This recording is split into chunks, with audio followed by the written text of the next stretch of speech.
pasaje completo del capítulo 3. Ojalá todos puedan tener sus Biblias en las manos para que me puedan acompañar en la lectura. Voy a hacer un pequeño alcance. Alguien escribía o mencionaba, no recuerdo en qué transmisión por ahí que vi, que decía que era muy importante tener la Biblia a mano, decía, porque muchas Biblias están en los celulares, qué sé yo. Pero yo quería hacer una acotación que el hecho de tener la Biblia en papel, ¿ya? La Biblia es un libro sagrado, es un libro único. Al estar en el celular nos sirve, pero forma parte es uno más de varios archivos, no es el único. Sin embargo, al tenerla en el papel, en el libro, pasa a ser único. Yo creo que eso es importante, porque alguien decía, no seamos legalistas, si no es tan malo, ¿sí? Pero siempre hagamos la diferencia en que la Sagrada Escritura es la palabra de Dios y debe ocupar el primer lugar en todas las cosas. Muy bien. Capítulo 3, verso 7 dice, escribe al ángel de la iglesia en Filadelfia, esto dice el santo, el verdadero, el que tiene la llave de David, el que abre, dice, y ninguno cierra, y cierra, y ninguno abre. Yo conozco tus obras, he aquí he puesto delante de ti una puerta abierta, la cual nadie puede cerrar, porque aunque tienes poca fuerza, has guardado mi palabra y no has negado mi nombre. He aquí yo entrego de la sinagoga de Satanás a los que se dicen ser judíos y no lo son, sino que mienten. He aquí yo haré que vengan y se postren a tus pies y reconozcan que yo te he amado. Por cuanto has guardado la palabra de mi paciencia, yo también te guardaré de la hora de la prueba que ha de venir sobre el mundo entero, para probar a los que moran sobre la tierra. He aquí, yo vengo pronto, retén lo que tienes para que ninguno tome tu corona. Al que venciere, yo lo haré columna en el templo de mi Dios, y nunca más saldrá de allí, y escribiré sobre él el nombre de mi Dios y el nombre de la ciudad de mi Dios, la nueva Jerusalén, la cual desciende del cielo de mi Dios, y mi nombre nuevo. El que tiene oído, oiga lo que el Espíritu dice a las iglesias. Entonces habíamos quedado en el texto 10 que dice, por cuanto has guardado la palabra de mi paciencia, yo también te guardaré de la hora de la prueba que ha de venir sobre el mundo entero, para probar a los que moran en la tierra. Aquí hay una promesa. Al que guardare, por ejemplo, en el capítulo 1, verso 3 dice, bienaventurado el que lee, los que oyen la palabra de esta profecía y guardan las cosas escritas, porque el tiempo está cerca. Dice, bienaventurado, felices los que leen, los que oyen, los que guardan. Entonces acá dice, por cuanto has guardado la palabra de mi paciencia, yo te guardaré de la hora de la prueba. Muchas personas le tienen miedo a lo que puede venir, pero nosotros no debemos tener miedo porque sabemos que el Señor está con nosotros. Algunos interpretan esta frase dándole el significado de mi palabra de paciencia, es decir, mi orden de que tengas paciencia. Bueno, el Señor nos insta en todo caso, nos amonesta, nos insta a tener paciencia. Otros creen que se refiere a la enseñanza respecto a la paciencia de Cristo. Por ejemplo, veamos 2 de Tesalonicenses, el capítulo 3 y el verso 5. 2 de Tesalonicenses, capítulo 3 y el verso 5. Dice, y el Señor encamine vuestro corazón al amor de Dios y a la paciencia de Cristo. Pregunto yo, ¿Cristo tuvo paciencia? Cristo tuvo mucha paciencia. Soportó desde pequeño en esta tierra cuando estuvo acá, soportó la burla, soportó el ser diferente y después la muerte y la muerte de cruz. Por lo tanto, cuando habla la palabra de mi paciencia, ¿no es cierto?, se refiere al mantenernos, al perseverar en su palabra. Las dos ideas se combinan en el pensamiento de que Cristo nos anima a ser pacientes como Él fue paciente en la prueba. ¿Ya? Él dijo, de esta manera a mí el tiempo me ha ido pasando la cuenta, y yo antes me acordaba de muchos textos de memoria, pero lamentablemente el tiempo hace estragos en nuestras mentes y se me van olvidando. Y Jesús dijo, en uno que logro recordar, dijo así, el siervo no es mayor que su Señor. Si me persiguieron, me humillaron, me abofetearon, me escupieron, a vosotros os harán lo mismo. Pero el Señor dice que aún a pesar de eso, dice, yo te guardaré, yo te protegeré para la eternidad. Y recuerdo que conversábamos el otro día respecto de por qué el Señor permitió muertes tan tristes, como por ejemplo la de Esteban, qué sé yo, y muchos de los cristianos que fueron lapidados, quemados, en fin, tantos tipos de muerte que el satanismo, el hombre, la mente satánica ha inventado. Pero el Señor dice, yo te guardaré, yo voy a estar contigo en la hora de la prueba. Por lo tanto, cuando vengan persecuciones, dice, nosotros no tenemos que tener miedo, no tenemos que tener, digamos, sentir pesar ni tristeza, sino todo lo contrario, estar conectados con el cielo en ese minuto. Dice griego de, la hora de mi paciencia, griego ek, que sale de, lo que indica que los vencedores soportarán con éxito el periodo de tribulación y no que no serán afectados por él. Es decir, cuando dice, por cuanto has guardado la palabra de mi paciencia, yo también te guardaré de la hora de la prueba.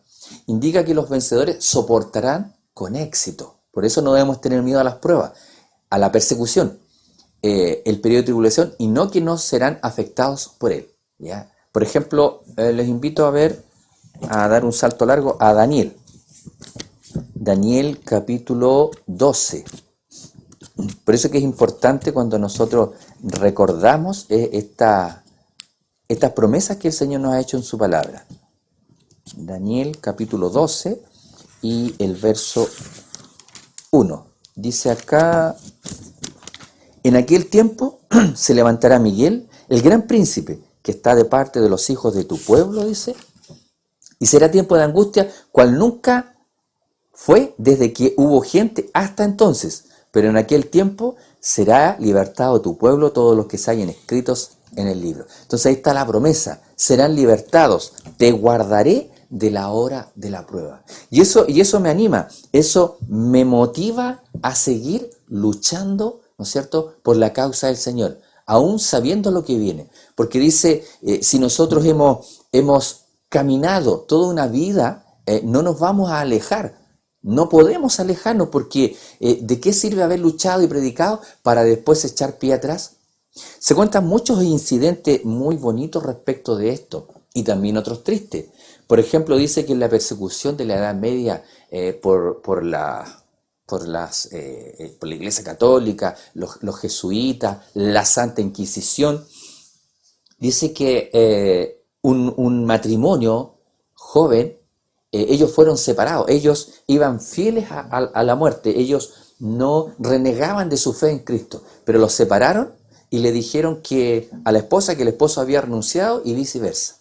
Y dice que, cuando esta gente no se conformaba con que la persona dijera, sí, ya renuncio a mi fe, sino que tenía que hacer una procesión pública, vestirse con ropas diferentes, tenía que hacer una serie de cosas que también tenían la motivación de impactar la mente para que otros también renunciaran a la fe. Y dice que el esposo miró con pena porque él no aceptó, no creyó lo que le dijeron. Dijo, no, yo voy a perseverar en mi fe. Pero la esposa, un poquito, ella fue más blandita, fue más débil, y ella pensó, si mi esposo renunció, le creyó las mentiras que le habían dicho, y ella abdicó, renunció a la fe. Y dice que cuando hacen la procesión, ella ve a su esposo en la fila de los mártires, de los que iban a muerte, y por la vergüenza, la tristeza, y salió de esa procesión y se fue a tomar lugar al lado de su esposo y morir posteriormente quemado. Esos hermanos nuestros están guardados. Dice, yo te guardaré. Ellos van a resucitar. Eso es lo extraordinario de la promesa que el Señor cumple. Las personas pueden decir, pero ¿por qué Dios no los libró? ¿Por qué Dios no hizo esto? ¿Por qué Dios no hizo lo otro? Pero es que Dios hace las cosas de una manera muy distinta a la que nosotros las hacemos. ¿Ya? Nosotros pensamos de una manera muy distinta, pero el Señor dice, nos guarda para la eternidad. Dice que la hora de la prueba no se trata de un periodo específico, literal o profético, sino de una temporada o tiempo, en armonía con las repetidas referencias en el Apocalipsis a la inminencia del regreso de Cristo.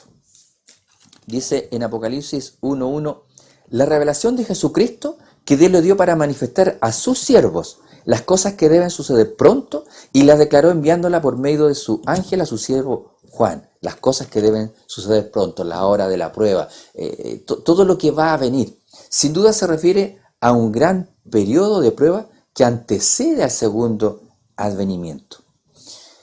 Yo me planteo en esta postura, yo digo, tal vez mucha gente no crea esto, no crea que vaya a venir persecución, que la ley dominical, que los cristianos serán perseguidos por guardar el sábado. Hay gente que no cree, pero yo les hago un planteamiento. Ya a mí me cansa ver noticias, me desgasta, me aburre, pero uno dice, basta ver. El otro día un joven de 19 años lo mataron de 3 puñaladas y la cámara mostró cómo lo mataron. La hazaña satánica del tipo, le da una puñalada, el muchacho cae al suelo, se agacha y le da otras más, y ahí seguramente le cortó una arteria, algo importante que se desangró. Entonces, si nosotros no creemos en una persecución, en una crisis, si lo que estamos viviendo no es crisis, no sé qué noticias estamos viendo, no sé en qué mundo estamos viviendo, porque estamos en crisis. Pero el Señor nos hace la promesa, yo te guardaré de la hora de prueba. Y eso es lo que nos debe tener tranquilo, aún a pesar de lo que está sucediendo. Dice, por cuanto has guardado la palabra de mi paciencia, yo también te guardaré de la hora de la prueba que ha de venir sobre el mundo entero para probar a los que moran en la tierra. Se usan vez tras vez en el Apocalipsis estas y otras expresiones para referirse a los impíos sobre los cuales serán derramados los castigos divinos.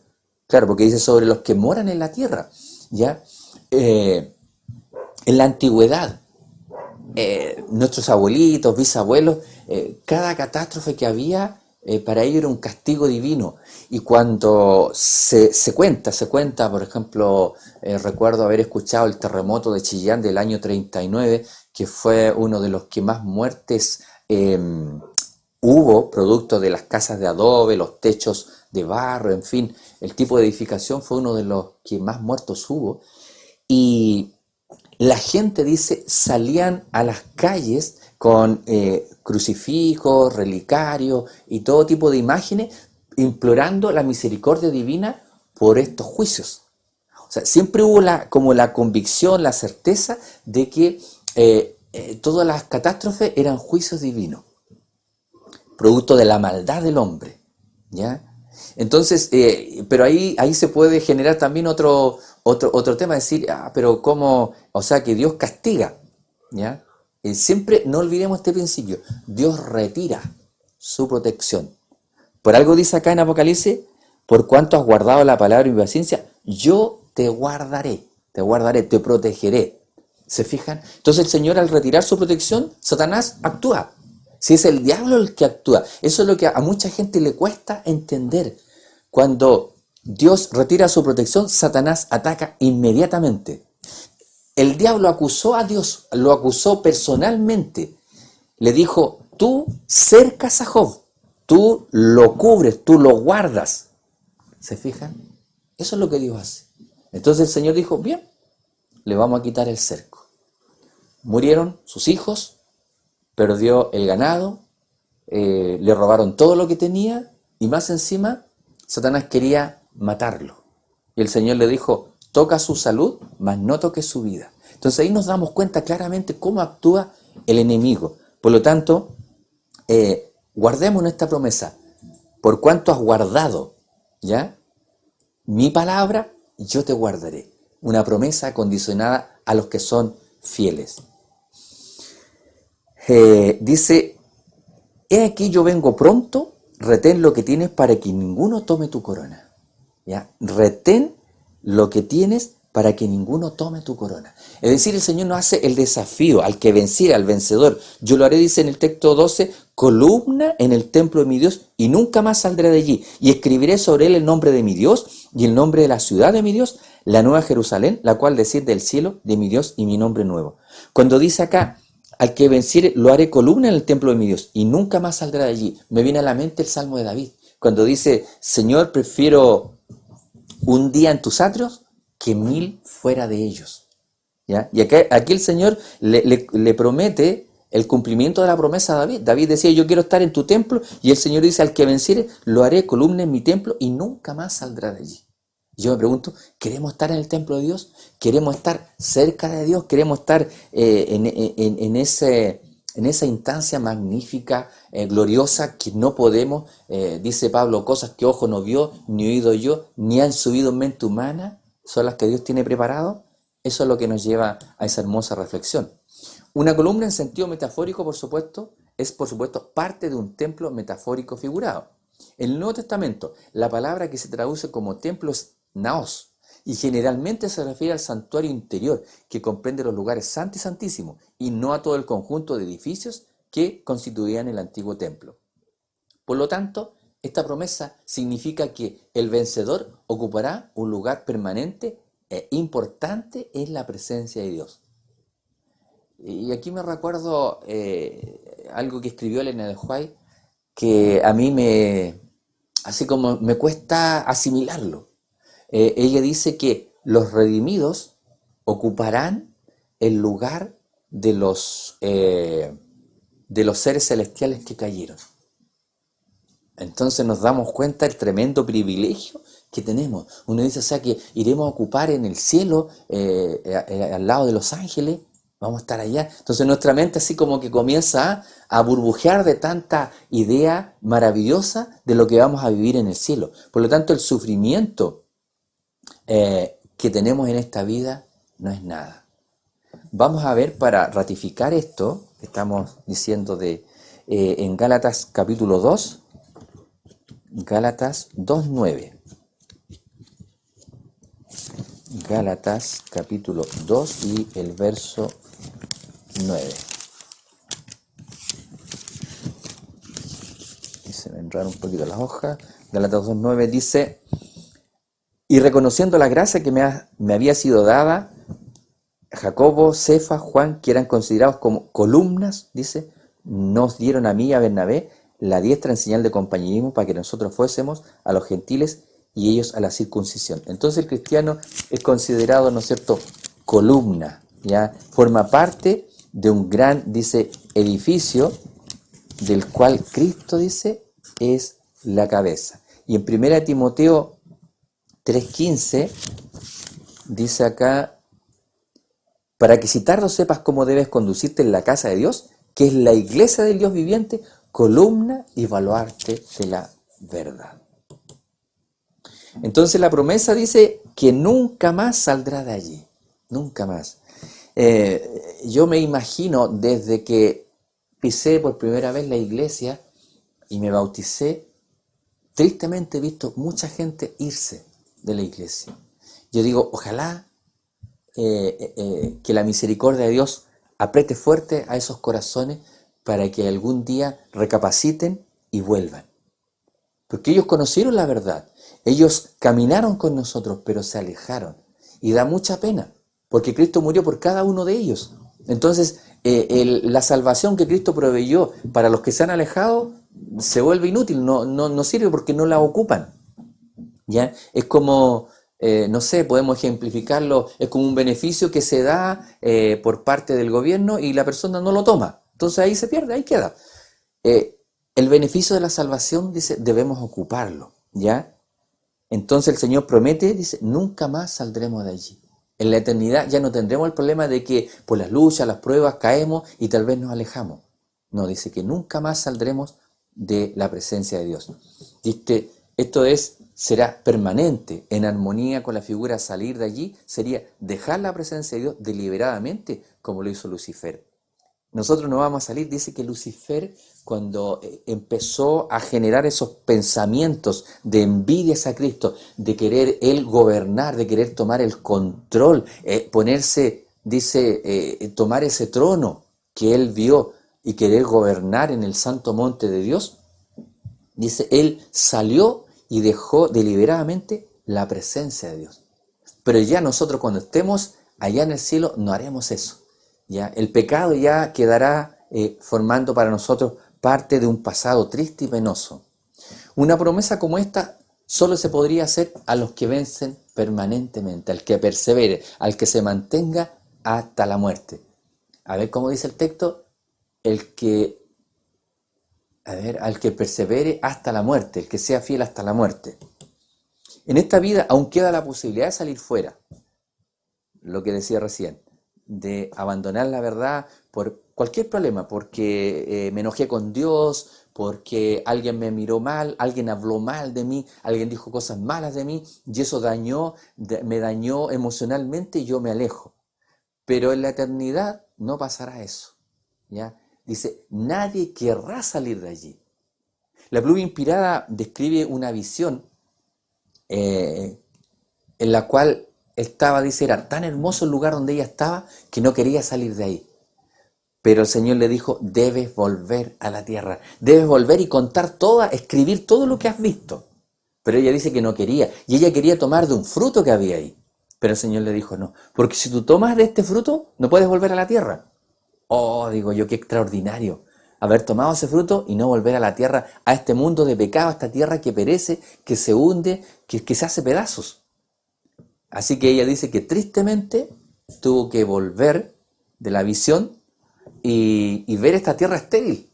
¿Ya? Ella compara lo que ella vio en esa visión de ese lugar y esta tierra lo compara como un lugar de desierto en donde no hay nada, no hay agua, no hay vida. Así compara a la vivencia en esta tierra. Por lo tanto dice que en la vida futura, en la eternidad, en la nueva Jerusalén, en el cielo, en el milenio, nadie querrá salir de allí. Entonces dice el nombre de mi Dios. Continúa el lenguaje simbólico que comienza con la columna y por lo tanto debe tomarse figuradamente. Puesto que un nombre refleja la personalidad y el carácter, esta promesa, porque dice llevará el nombre de mi Dios, esta promesa significa que los que venzan recibirán la huella o impresión permanente del carácter de Dios. La imagen de su creador será plenamente restaurada en ellos. Y esto es importante. En el sermón de ayer me logro recordar que se mencionaba Caín y Abel. El hombre sale de las manos del Creador perfecto y he aquí vio Dios que todo lo que había hecho era bueno en gran manera. Se cae en pecado y el hombre inmediatamente comienza la degradación. Dice que Abel presenta su ofrenda a Dios y vio Dios con agrado la ofrenda de Abel. Pero Caín no. Caín llevó frutos que no servían para lo que Dios quería. Por lo tanto, Dios no lo pudo aceptar porque no era lo que Dios pedía. ¿Y qué hizo Caín? Mató a su hermano Abel. Entonces dice que recibirá un nombre nuevo, es el sello o la impresión del carácter permanente de Dios. La imagen del Creador será restaurada. Esa imagen que se perdió en el Edén por causa del pecado será restaurada después de una gran lucha, después de un costo muy alto que es la vida de nuestro Señor Jesucristo. Y eso es algo que a nosotros nos cuesta entender, nos cuesta, no sé, en nuestra mente analizarlo. Nos cuesta entender que este plan de salvación, que todo esto grandioso que viene, le costó la vida a nuestro Señor Jesús. Por lo tanto, eso debe llevarnos a nosotros al arrepentimiento, al apartarnos del pecado, porque el costo fue muy alto, a tener una entrega y un compromiso mayor con Dios. Y eso es lo que a nosotros nos cuesta. Por ejemplo, en la escuela sabática Live recuerdo que mencionaba el diálogo de los niños y decía a ellos, tenemos Netflix, tenemos esto o lo otro, lo cual nos entretiene y nos impide estudiar la palabra de Dios. ¿Saben ustedes cuánta gente en estos minutos, afuera está oscuro, hace frío, cuánta gente está cómodamente sentada en sus sillones con un tremendo televisor, ¿no es cierto?, de 50, de 60 pulgadas, viendo alguna película de Netflix? ¿Cuánta gente no estará haciendo eso? Y no sabiendo que están perdidos. ¿Se fijan? Entonces eso es lo que nos debe llevar a compartir la palabra del Señor. Compartirla. Cada uno comparta este mensaje, porque este mensaje el Espíritu Santo en algún momento, ¿no es cierto?, imprime en algún momento dolor, de sufrimiento, llama a las personas. Entonces este lenguaje figurado también puede entenderse como que implica que los santos victoriosos serán plenamente la propiedad de Dios, como la manifiesta el nombre divino, como señal de propiedad que se les aplica. Somos propiedad de Dios. Él, ¿no es cierto?, nos creó y dice, y no nosotros a nosotros mismos. Entonces, yo quiero ser propiedad de Dios. Yo quiero decir que todo lo que tengo es de Dios, porque Él lo ha dado. Eso es algo que tenemos que tener en nuestros corazones.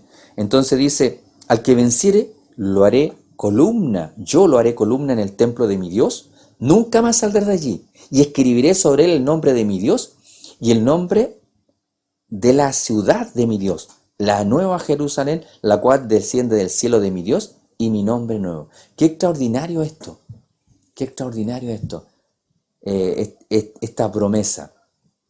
La columna tiene grabado en ella no solo el nombre divino, sino también el nombre de la nueva Jerusalén. Puede entenderse que el cristiano victorioso es ciudadano de la nueva Jerusalén y que tiene derechos a vivir en ella. Veamos Apocalipsis 22:14 para refrendar esto. Apocalipsis 22:14 dice, bienaventurados los que lavan sus ropas para tener derecho al árbol de la vida y para entrar por las puertas de la ciudad. Lo vuelvo a leer. Bienaventurados los que lavan sus ropas, dice, para tener derecho al árbol de la vida y para entrar por las puertas en la ciudad. Entonces el cristiano victorioso tiene derecho, pero en Cristo, ¿no es cierto? En la salvación que Cristo ganó, en el precio que Cristo pagó. Y ahí es donde nosotros tenemos que ensalzar el nombre de Jesús. ¿Se fijan? Porque Él pagó ese precio para poder nosotros vivir esa eternidad gloriosa. Nosotros no dimensionamos, ¿ya?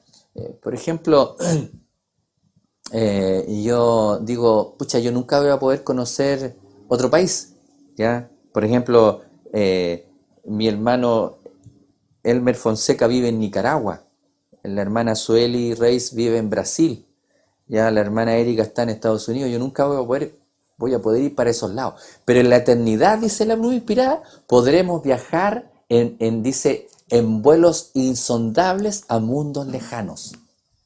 ¡Qué maravillosa promesa!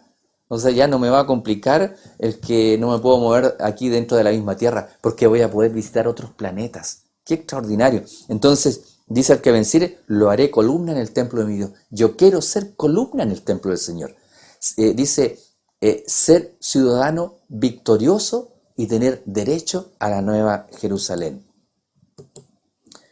Dice, no nueva, la nueva Jerusalén, no nueva en el sentido de ser una réplica de la ciudad literal, la terrena, que llevaba el mismo nombre, sino en contraste sobrenatural con su equivalente terrenal. Piensen un poquito, Dios la va a traer desde el cielo, Dios no la va a hacer aquí en la tierra. ¿Se fijan en eso? Es extraordinario, Dios la va a hacer descender del cielo. El propósito era que la antigua Jerusalén llegase a ser la metrópoli de esta tierra y permaneciera para siempre. Cuando uno lee Isaías, se da cuenta que ese es el objetivo, que la Jerusalén terrenal viviera para siempre. Si ellos cumplían el objetivo, si lo hubiesen cumplido, muchas cosas habrían sido diferentes. Dice que esa antigua metrópoli tenía el objetivo de permanecer para siempre. Por eso habla de que el corderito, el león pasarán juntos, ¿no es cierto? El niño jugará en la cueva de la serpiente y no le pasará nada. Dice, nadie hará mal en mi santo monte. Estaba hablando de la opción de que la Jerusalén terrenal podría haber permanecido para siempre. Los propósitos de Dios son buenos, son extraordinarios, son grandes. Lamentablemente el ser humano los rompe, los quebranta, porque no es capaz de permanecer, como dice aquí, al que venciere, al que permaneciere. Lamentablemente Satanás, ¿no es cierto?, hace presa, pero dice que como fracasó en llevar a cabo la tarea que se le encomendó, ese papel será concedido a la nueva Jerusalén. ¡Qué increíble! Podría haber sido la Jerusalén terrenal, pero el Señor, como el hombre no cumplió su parte, va a tener que traer una Jerusalén desde el cielo para instalarla acá en la tierra. La expresión Nueva Jerusalén es exclusiva del Apocalipsis, pero el pensamiento se aplica en Gálatas 4:26. Le invito a que vayamos allá al libro de Gálatas, en el capítulo 4, Gálatas 4 y el verso 26. Dice acá, mas la Jerusalén de arriba, la cual es madre de todos nosotros, es libre. O sea, ya Pablo ya lo vislumbraba. La Jerusalén, dice, de arriba. Veamos lo que nos dice en el libro de Hebreos respecto de la misma idea. Hebreos.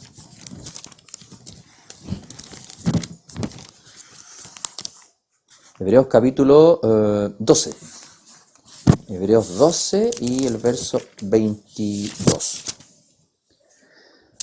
Dice acá: sino que os habéis acercado al monte de Sión, a la ciudad del Dios vivo, Jerusalén la celestial, a la compañía, dice, de muchos millares de ángeles.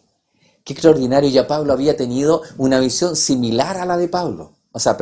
Pablo había tenido una visión similar a la de Juan, porque se supone que Pablo escribió antes que Juan. Juan escribe al último. Juan fue el último. Juan escribió cuando tenía 90 años.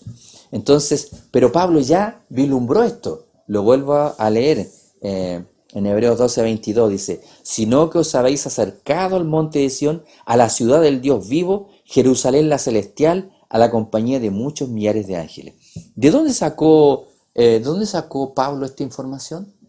El mismo Espíritu escribe, dice, como dice acá en Apocalipsis, escribe lo que el Espíritu dice a las iglesias. Ese mismo Espíritu que le mostró a Juan, le mostró a Pablo.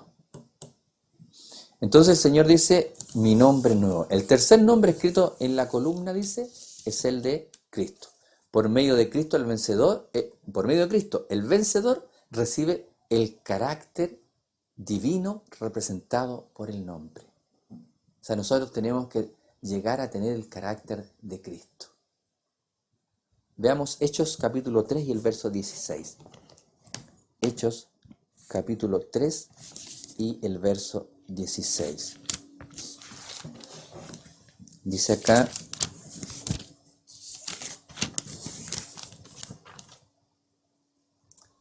y por la fe en su nombre, a este que vosotros veis y conocéis, le ha confirmado su nombre, y la fe que es por él ha dado a este esta completa sanidad en presencia de todos vosotros. Y por la fe, dice, en su nombre, el de Cristo, a este que vosotros veis y conocéis, le ha confirmado su nombre. Realmente esto de tener el carácter de Cristo, a mí siempre me ha complicado, porque nosotros tenemos un carácter deficiente y pecaminoso. Y lo único que podemos hacer es doblar nuestras rodillas para que el Señor nos cambie. El tiempo se nos va acortando. La preparación tiene que ser ya. Tenemos que juntar el aceite del Espíritu Santo, porque el tiempo cada vez se acorta más. Yo me recuerdo que el año 85 pensábamos que Jesús iba a venir el año 2000, pero han pasado 20 años más, es decir, más los 15 años del 85 al 2000, o sea, 35 años, y el Señor todavía no viene. Pero las señales cada vez van apretando más, van apurando más, van mostrando que el Señor viene, y tenemos que luchar por ese carácter que es el de Cristo. Solo en virtud de que Dios se hizo hombre en Jesucristo, puede el hombre ser restaurado nuevamente a la imagen de Dios. Qué increíble. Solo en virtud de que Dios se hizo hombre en Jesucristo, puede el hombre ser restaurado nuevamente a la imagen de Dios. Qué increíble. Qué tremendo trabajo se dio Dios. Restaurar al hombre. Levantarlo a ese hombre edénico que Él había creado. Porque Dios no puede tener un mundo de pecado, no puede tener un mundo manchado por el pecado, no puede tener un mundo alterado. Satanás tuvo su oportunidad en el cielo y la rechazó. Va a ser destruido. El hombre perdió su oportunidad, pero como era un ser creado que fue engañado, Dios le da una segunda oportunidad, porque el hombre tendría que haber sido destruido. Porque el Señor le dijo claramente: el día que tú comas de este fruto, le dijo, ciertamente morirás. Pero el Señor es misericordioso, dijo: si el hombre cae, si el hombre peca, vamos a tener este plan. Vamos a poner un sustituto, ¿ya? Un garante, un mediador, uno que muera en lugar de él. Porque es mi criatura, dice el Señor. Entonces, con este acto grandioso que hace Dios de levantar al hombre, restaurarlo a través de Cristo, le dice a todo el universo quién es Dios, quién es realmente Dios. Porque el propósito divino de la eternidad es que el hombre conozca a Dios. Ese es el propósito divino, ¿ya? Pero el carácter de Dios, Cuando Moisés le dijo, Señor, muéstrame tu gloria, el Señor le dijo, no podrás ver mi gloria, porque no verá hombre a Dios y vivirá. Solamente verá mis espaldas. Pero lo que más resonó en la mente, en los oídos de Moisés, es Jehová, Jehová, fuerte, misericordioso, clemente, tardo para la ira. Qué increíble. Ese es el carácter que Dios quiere que nosotros tengamos y es ese por el cual debemos orar cada día. Esto se lleva a cabo por el don de la vida y el carácter de Cristo que se imparte al creyente. Recibir el nombre de Cristo es recibir la confirmación de que es nuestro dueño. Veamos 2 Corintios 1, 22.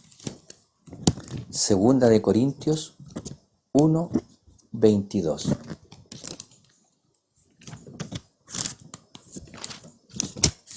Dice acá en el 1.22, el cual también nos ha sellado y nos ha dado la zarra del Espíritu en nuestros corazones. Entonces el Espíritu Santo realiza una obra de sellarnos, de confirmarnos, de guardarnos para Cristo. Entonces terminamos esta potente iglesia de Filadelfia, ¿ya? Voy a leer nuevamente el último versículo. Al que venciere, yo lo haré columna en el templo de mi Dios y nunca más saldrá de allí. Y escribiré sobre él el nombre de mi Dios y el nombre de la ciudad de mi Dios, la nueva Jerusalén, la cual desciende del cielo de mi Dios y mi nombre nuevo. El que tiene oído, oiga lo que el Espíritu dice a las iglesias. Este mensaje extraordinario de esta iglesia tenemos que hacerlo nuestro, pero tenemos que avanzar también a la iglesia de Laodicea. Voy a escribir un poquito para que mis manos se me enfriaron, ¿ya? Laodicea. Entonces esta es la última de las 7 iglesias. Y este nombre se ha definido como juicio del pueblo o un pueblo juzgado. ¿Ya? Le vamos a poner el primero, juicio del pueblo, ¿ya? Que sería su significado de Laodicea. Juicio del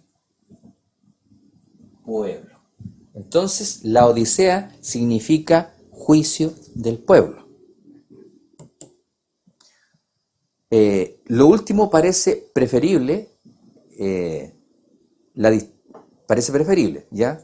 O pueblo juzgado. Para mí es como muy parecido. Juicio del pueblo, pueblo juzgado, porque justo esta iglesia nace, ¿no es cierto? La iglesia de la Odisea nace en el periodo del juicio investigador, pueblo juzgado. Les invito a que en el tiempo que nos va quedando, que leamos el capítulo 3, el verso 14 en adelante. Y escribe, dice al ángel de la iglesia en la Odisea, he aquí, el amén, el testigo fiel y verdadero, el principio de la creación de Dios, dice esto: yo conozco tus obras, que ni eres frío ni caliente, ojalá, dice, fueses frío o caliente, pero por cuanto eres tibio y no frío ni caliente, te vomitaré de mi boca. Porque tú dices, yo soy rico, me he enriquecido y de ninguna cosa tengo necesidad, y no sabes que tú eres un desventurado, miserable, pobre, ciego y desnudo. Por tanto, yo te aconsejo, dice el Señor, que de mí compres oro refinado en fuego, para que seas rico, vestiduras blancas para vestirte y que no se descubra la vergüenza de tu desnudez. Y unge tus ojos con colirio para que veas. Yo reprendo y castigo a todos los que amo. Sé pues celoso y arrepiéntete. He aquí, yo estoy a la puerta y llamo. Si alguno oye mi voz y abre la puerta, entraré a él, cenaré con él y él conmigo. Al que venciere, le daré que se siente conmigo en mi trono, así como yo he vencido y me he sentado con mi Padre en su trono. El que tiene oído, oiga lo que el Espíritu dice a las iglesias.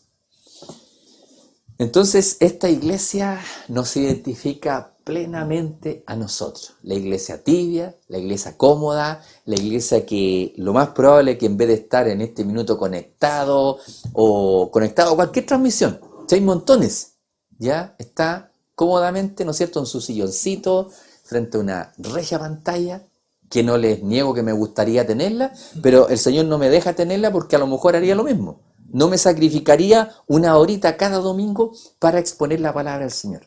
¿Se dan cuenta? Entonces, por eso, muchas veces el Señor impide que tengamos ciertas cosas, pero es para nuestro beneficio. Porque de tenerlas nos vamos inmediatamente quedando. Siempre me recuerdo de una historia que contaban cuando yo era chico, de una hermana de iglesia que prometió que si el Señor le daba más recursos económicos, ella iba a dar dinero para la causa del Señor, que iba a ayudar a todo el mundo, que iba a comprar Biblia, que iba a hacer un montón de cosas para predicar el Evangelio. ¿Ya? El Señor le dio el dinero que ella deseaba y ella se alejó de la iglesia del Señor. Entonces la pregunta que uno se hace, ¿era mejor que el Señor no le diera dinero? Claro que era mejor que no le diera, porque así la mantenía de su lado. Le dio el dinero y se fue tras el dinero. Porque el Señor dice, no podéis servir a dos señores, ni al dinero ni a la riqueza. O amaréis, no podéis servir a Dios y a las riquezas, porque amaréis al uno, ¿no es cierto?, en desmedro del otro. Hay gente que es capaz, sí. Yo he sabido de muchos testimonios de personas que han pagado, ¿no es cierto?, la obra en distintos países y ellos han pagado a los pastores, a los misioneros, han puesto de sus recursos. Pero no todos tienen la capacidad de hacerlo. ¿Allá? Entonces, por eso que el Señor sabe a quién le da, sabe quién está capacitado. Entonces, esta iglesia de la Odisea es una iglesia cómoda. Es una iglesia autosuficiente, que siente que no necesita nada. Eso es lo terrible. Eso es lo terrible. Porque dice que habían otras iglesias que reconocían su pecaminosidad. ¿Ya? Entonces, el peligro del que está frío, o sea, el que está frío reconoce su frialdad. Sabe que está frío. Pero el que está tibio no sabe que está tibio, cree que está caliente. Cree que está en la óptima condición. Entonces esta iglesia nos va a tocar muy fuerte, le vamos a dar un énfasis. La Odisea, como aporte histórico, fue fundada por el rey Seleucida Antíoco II Teos y recibió su nombre en honor de Laodice, la esposa del rey. ¿Ya?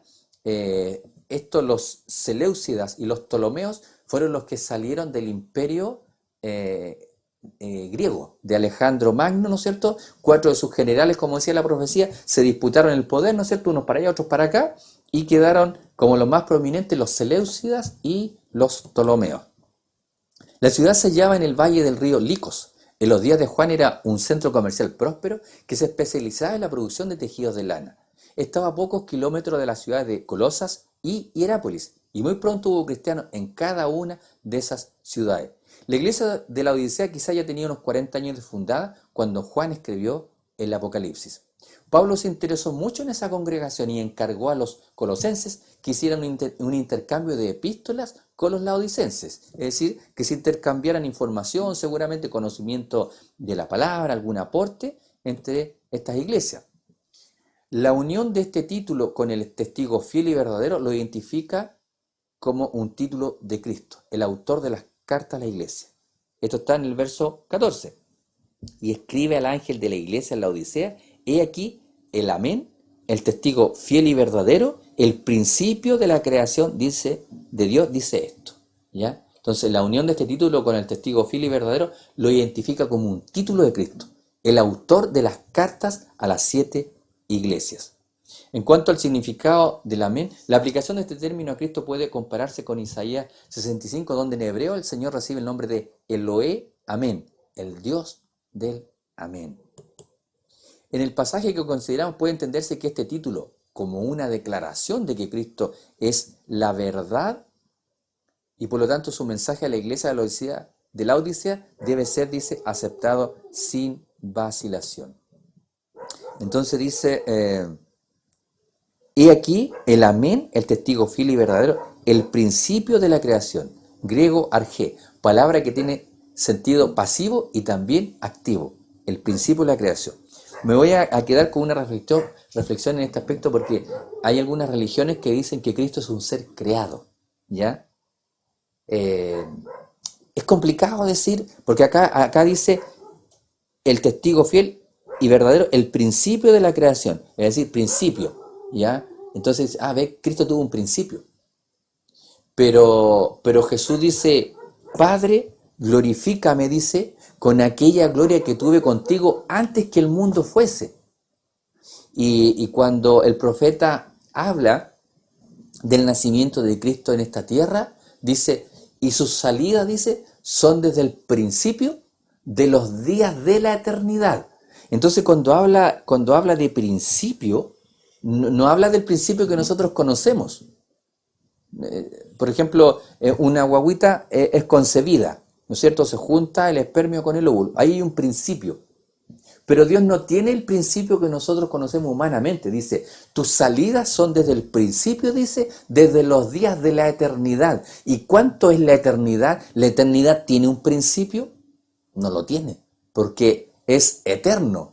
Entonces, nosotros para tener esa confianza en Dios, creemos en un Dios eterno. Un Dios que su poder no se acaba nunca. Un Dios que tiene todas las claves de la vida.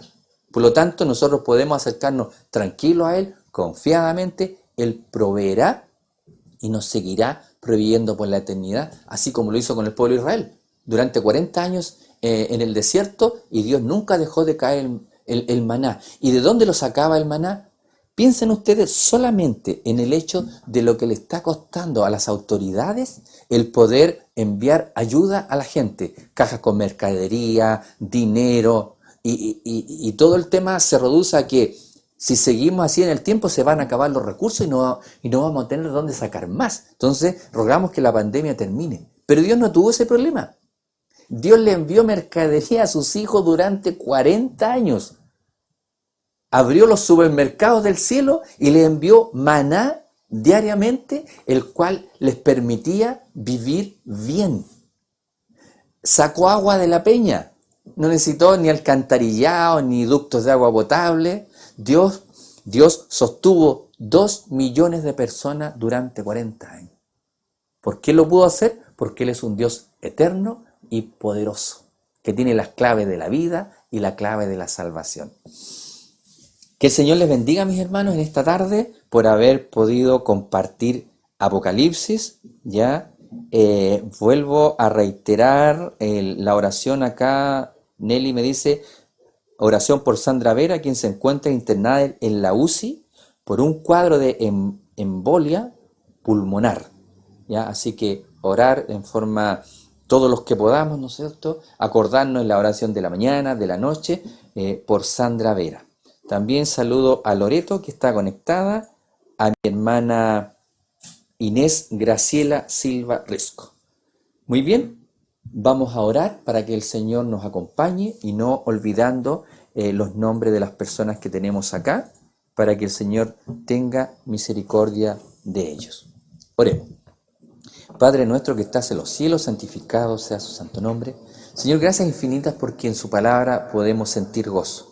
De a pesar de las dificultades que tenemos como seres humanos, por los problemas de nuestro carácter, por los problemas de convivencia que podemos tener, por las dificultades innumerables que cada día tenemos una promesa de vida eterna. Al que permaneciere fiel, al que guardare tu palabra, usted, Señor, lo protegerá de la hora de la prueba. Agradecemos por esa hermosa promesa. Rogamos que el Espíritu Santo esté en nuestra vida ayudándonos a crecer en la gracia, a crecer en el proceso diario de la santificación. Rogamos su misericordia para todos y en especial para los enfermitos.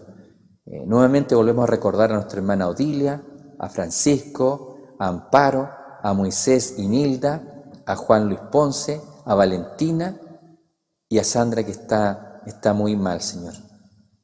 Usted ponga su mano sanadora. Usted conoce todos estos nombres, conoce sus realidades y sabe si la sanidad será una bendición o no para sus vidas. Como dice la oración modelo de nuestro Señor Jesús, que se haga su voluntad, así como en el cielo, así también en la tierra. Que se haga su voluntad en las vidas de cada una de estas personas. Agradecemos su misericordia por habernos acompañado en esta hora.